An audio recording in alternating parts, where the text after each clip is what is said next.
explain to me this development in the Snyder Cut, because I thought this was dead a while ago.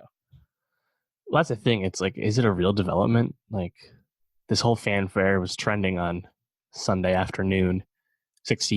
600,000 tweets. Like, a lot of fanfare based off of Gal Gadot and Ben Affleck and Ray Fisher all tweeting out the tag with like an image, and like that's all we have. And now everyone seems to be hoping that uh, Warner's going to use the Snyder Cut as like a HBO Max launch title, get people to sign up thing. Which, if that was the case, I think it actually is probably the best avenue to do it.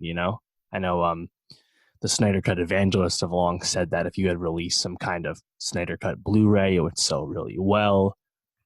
But I mean, I think the business people would definitely love to use it for HBO Max. But the question remains: is it real? And it seems like it is real in a certain sense. Zack Snyder has basically said as much, but is it finished? Like, the effects aren't done on this cut, Right. as far as we know. So that would require Warner to actually invest more money in Justice League, a movie that, remember, ballooned to what, like $300 million in cost due to all those reshoots that Josh Whedon oversaw. So it's a very interesting situation, but ultimately, I don't know if we actually know anything new that like we can actually verify at this time. Yeah, it's interesting. You see Gal Gadot and um, Ben Affleck, Jason Momoa, all the stars from it tweeting hashtag release the Snyder Cut.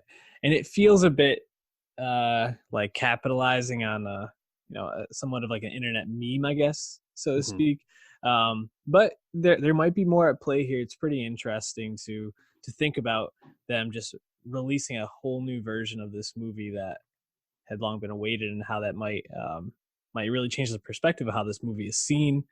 Um, but yeah, it would be cool, I think, if it was like, this is how we're kicking off HBO Max. I do not think that's what's going to happen. I think it was just more of like a marketing type ploy, would be my guess, but we'll see. I mean, what, Wonder Woman's coming out next year, so Yeah, and Birds uh, of Prey.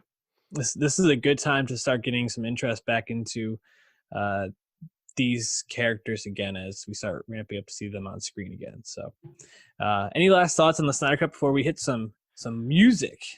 The Hollywood Reporter did note that there's, quote, no announcement of release of any such cut imminent, per anonymous HBO Max sources. So who the hell knows how this really kicked off? But I know the Snyder evangelists, the quote, the good ones that really just want to see that Snyder vision in earnest, probably gonna keep wishing.